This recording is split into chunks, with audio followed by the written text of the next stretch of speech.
When the sealed letter was delivered to the barracks of the Swiss Guard at exactly midnight, it bypassed every channel of Vatican protocol. The guards had never seen a summons like this. Handwritten, stamped with the personal seal of Pope Leo XIV, and addressed not to the commanders, but to every guard. No explanation, no warning, just 5 words, assemble in the Clementine Hall. They thought it was a drill, until they were ordered to disarm. Within minutes, the ancient corridors of the Apostolic Palace echoed with the sound of boots. An uncertain breath. Not even during war had the Pope ever summoned the guard this way. Something was wrong. And then, without introduction, the doors opened, and standing inside was not a Vatican official, not a cardinal, not a diplomat, but a man no one had seen in years. Matteo Lorusso, the excommunicated journalist. The one who had once accused the Vatican of hiding the greatest scandal in church history. The one who had vanished. Behind him, Pope Leo XIV. Silent. Watching. What he said next didn't just silence the room. It made even the guards question what they were sworn to protect. But before we open that door, comment where you're watching from. And if you're willing to watch what happens next without subscribing, then at least explain in the comments why this story doesn't deserve your allegiance. Pope Leo XIV was not like the others. Born Tommaso Bellini in a quiet village outside Palermo, he had entered the Jesuits at 19, not with ambition, but with grief. His sister had died in a hospital that refused treatment because of politics. He never forgot it. He never forgave it. That pain became discipline, and that discipline, over the decades, became doctrine. He read Aquinas by candlelight, memorized Augustine, slept 3 hours a night, but his greatest strength was what he withheld. Words. He could go months without issuing a single statement. Even as scandals boiled, cameras hovered, and advisors begged him to speak. When asked why, he said only, "The Church does not react. She responds." By the time he was elected pope, the world was desperate for clarity. But he gave them mystery, a philosopher in white robes, a ghost behind a microphone. To the public, he was a paradox. To the Vatican, he was an enigma they could no longer control. And then came the rumors. Hidden dossiers, secret meetings, a vault deep beneath the Vatican archives, sealed not with locks, but with silence. Some said it held the last letters of Pope Pius XII. Others whispered of a pact signed during World War II. No one could prove anything. But when Pope Leo XIV dismissed 4 curial officials without explanation, the whispers became thunder. And into that thunder stepped Matteo Lorusso. He had once been the Church's rising star, a Vatican correspondent, fluent in Latin, charming in both theology and media. But then he turned. He published accusations. He claimed the Church was hiding documents that could collapse entire governments. He named names, and when he refused to retract, he was excommunicated. For years, he vanished from public life. Some believed he was dead. Others believed he was still investigating, somewhere far from Rome. And now here he was, standing in the Clementine Hall, flanked by 2 guards, who had no idea whether to restrain him or salute him. The Clementine Hall had never looked like this. No diplomats, no cardinals, no polished liturgies, or Latin processions. Just 2 figures, a pope and a heretic. Behind them, the fresco of the Final Judgment cast long shadows across marble. Beneath it, rows of guards stood in formation, unarmed, uncertain. For 500 years, the Swiss Guard had existed to protect the papacy from the outside world. Tonight, the threat had come from within, and still, the Pope had summoned only them. Not the Secretary of State, not the bishops, not the press, just the men with halberds and loyalty in their blood. And then Pope Leo spoke. But before we hear what he said, ask yourself, who breaks 5 centuries of tradition to speak to soldiers in secret while the rest of the Church sleeps? If you appreciate stories that pull back the veil and reveal the soul behind the robes, hit subscribe. And if you're not ready to commit, then step into the comments and tell us why you're comfortable ignoring a pope who dared to break 500 years of silence.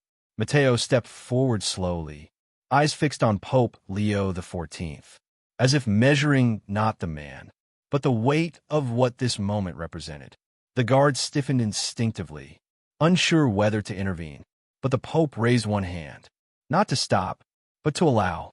No one knew yet that what followed was being recorded. A single hidden camera, embedded in the papal ring, had been activated by a silent gesture.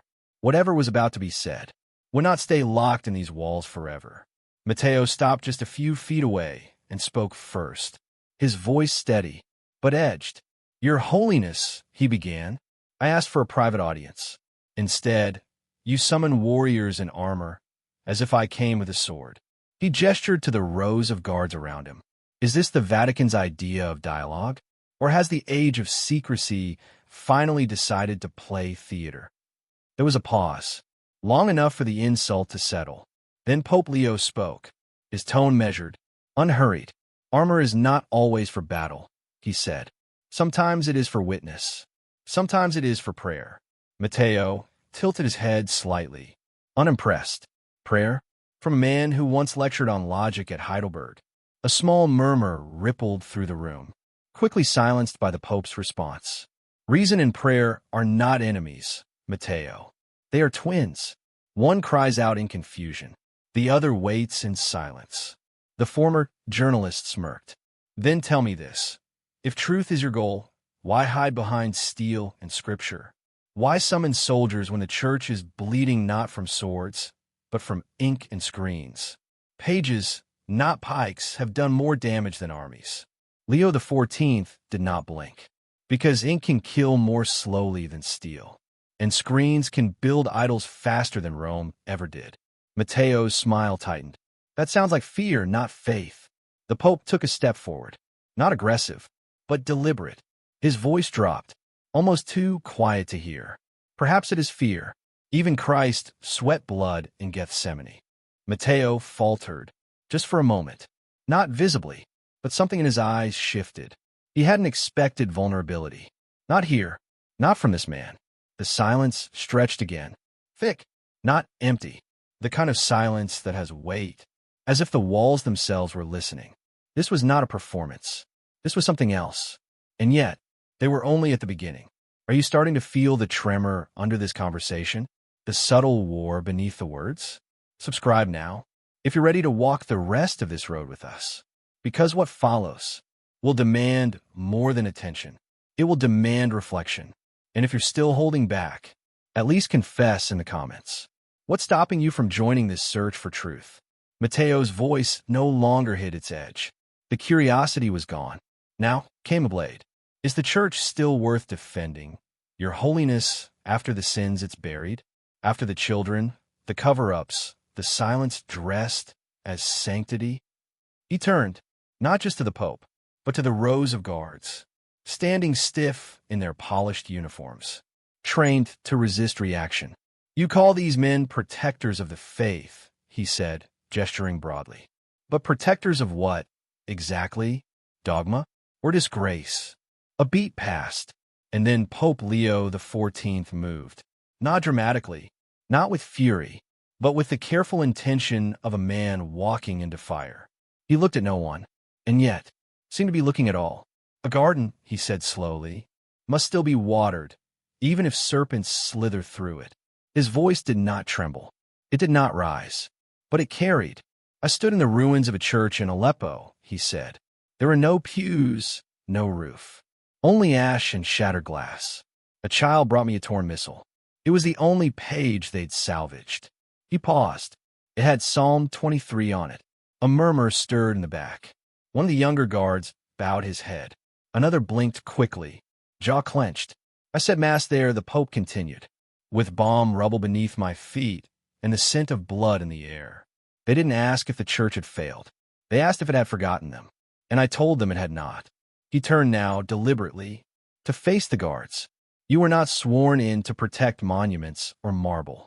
You stand between innocence and injustice. Not tradition, not pageantry, but the lives that have no voice. That's who we answer to." Some of the guards shifted just slightly.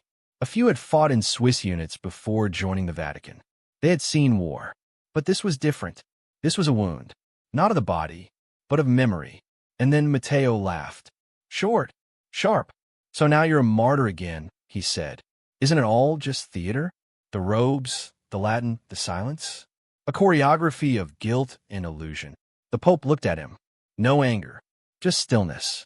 Then why, he asked. Are you trembling? Matteo's lips parted slightly, but no words came. The hall was silent, a silence that said more than applause ever could, because everyone had seen it. The slight twitch in Matteo's jaw, the tightening in his shoulders. He had stepped into this room with certainty. But now, something else was stirring. And it wasn't fear of the Pope. It was fear of what might be true. This isn't just history. It's spiritual warfare, unfolding in real time. If something in you stirred, if this gave you chills, don't leave without subscribing. We're not done.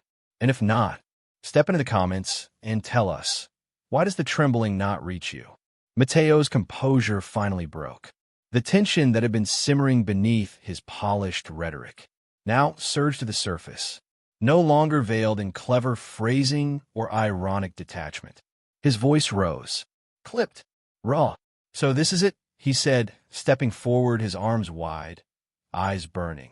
You summon armed men in the middle of the night to protect your myth? You use soldiers to guard a lie. The words echoed through the frescoed chamber like a slap. The guards didn't move, but a current of uncertainty pulsed beneath their silence. The weight of the accusation hung in the air, as if even the ancient stones were waiting to see what would follow. Pope Leo XIV did not flinch.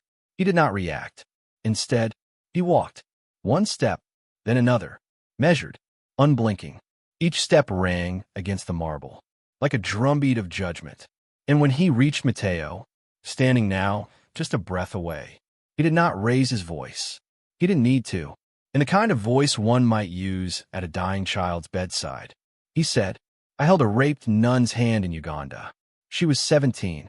The hall froze. She begged me to pray that God would not hate his priests, not the warlords who had taken her. His priests. Silence collapsed into a single audible gasp. From the back of the hall, Matteo's face twitched slightly, but it was there, the edge of something breaking. The Pope continued. She still wore her veil. It was torn, soaked in blood, but she would not remove it. She said, If I am not his, then what am I? A hush now drowned the chamber. Even the guards, trained to stand unmoved through storms and bullets, showed it in the small ways that matter. A flick of the eyes, a tightening of the jaw, a shift in posture, from watchfulness to conviction. You call it cowardice, Leo said, his eyes locked on Matteo's. To protect faith, to guard the fragile light from the endless dark. But I call it sacred duty. No one dared speak. Even Matteo's breath had changed. Shallower, uncertain. The church has wounds, the Pope said. Deep ones. But also has hands, still reaching, still holding, still washing the feet of those this world forgets. Matteo's mouth opened slightly, as if to speak, but nothing came. And it was in that silence, stretched across centuries of tradition and rebellion, that something shifted, not just in the room, but in the men within it. These weren't just soldiers anymore. They weren't just guards. They were witnesses to pain, to honesty, to something unvarnished and brutal and human. And perhaps, holy, if you felt something crack inside you just now, if the silence reached further than you expected, then you owe it to yourself to subscribe. Not for us, for what comes next, but if you're still watching in silence, then go to the comments and tell us, why do you believe this moment didn't deserve your loyalty? Pope Leo did not turn away from Matteo. He did not soften his gaze or retreat into abstraction. His next words came slowly, each one chosen, like a stone placed on a foundation, meant to last through fire. You confuse engagement with endorsement, he said. That's your blindness. Matteo's breath caught, just slightly. The words had landed, not with rage, but with precision. You think speaking with sinners makes us traitors to the truth, that to enter the world's wounds is to become infected by them. He paused, his voice lowered, not in shame, but in clarity. But we were never asked to be clean, only faithful. Matteo opened his mouth, But Pope Leo raised one hand, not to silence, but to continue. Do you remember the year 1991? The Pope asked. A flicker of confusion crossed Matteo's face. You were 6. Your father, Carlo Lorusso, was pulled from a burning hospital in Angola by 2 missionaries, Jesuits. They'd been working in a leper colony and stopped there only because their jeep broke down. The blood drained from Matteo's face. I was one of them.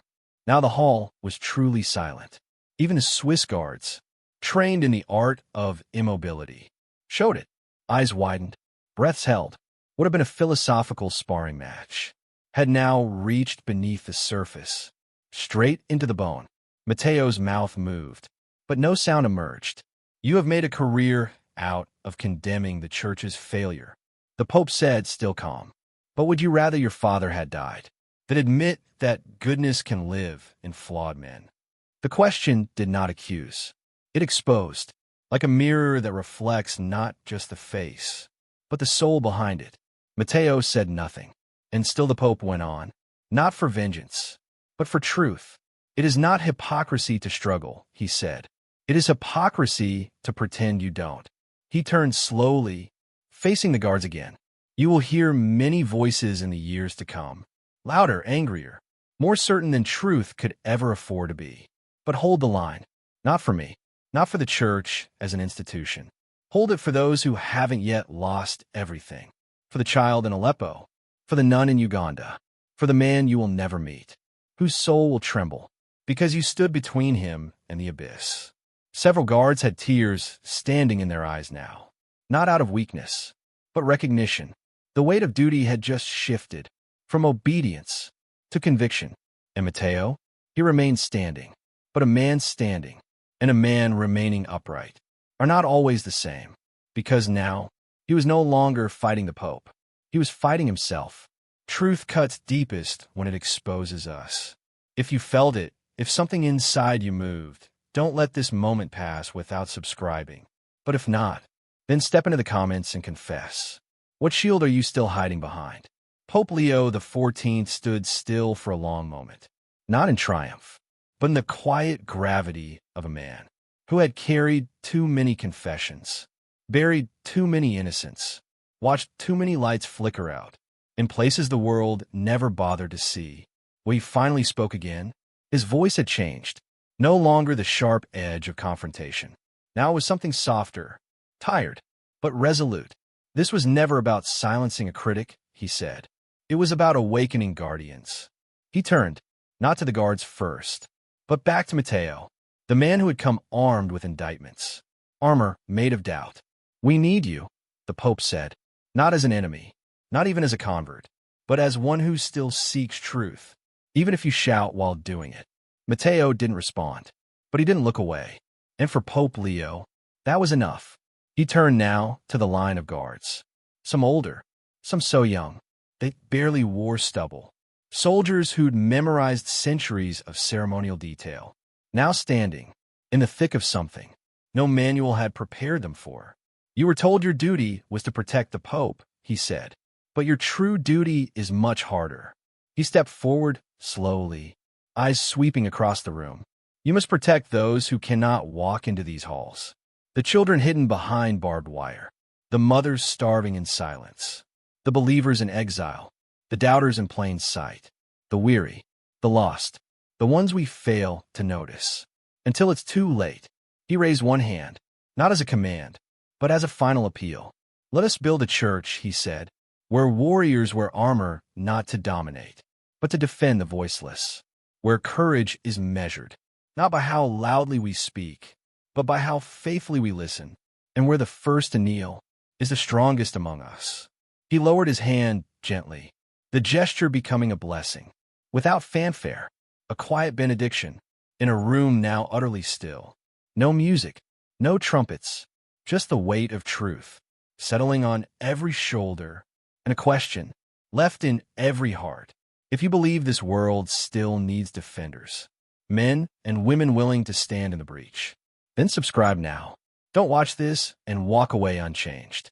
But if you disagree, go to the comments and write the truth as you see it. What kind of world should we build instead? What would you have said in that room? Not with a camera on you, not with a script in hand, but in the quiet, between accusation and answer, when truth no longer belonged to headlines, but to conscience. Would you have stood in silence? Would you have spoken? Or would you, like so many before, have listened and carried the weight home with you? Outside, the bells of St. Peter's had not rung. The world had not noticed. But somewhere, a shift had occurred. In hearts, in minds, in the echo of a man who dared to summon his protectors, not to shield him from danger, but to shield others from despair. This is Holy Shadows, where light meets the silence. And as you go, remember, may we all seek truth with humble hearts and the courage to stand when others fall. If you watched this far and still didn't subscribe, ask yourself, what's keeping you from stepping into the shadows, where truth is whispered loudest? Comment below. We're listening. What would you have said in that room? Not with a camera on you, not with a script in hand, but in the quiet between accusation and answer, when truth no longer belonged to headlines, but to conscience. Would you have stood in silence? Would you have spoken? Or would you, like so many before, have listened and carried the weight home with you? Outside, the bells of St. Peter's had not rung.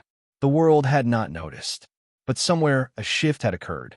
In hearts, in minds, in the echo of a man who dared to summon his protectors not to shield him from danger, but to shield others from despair.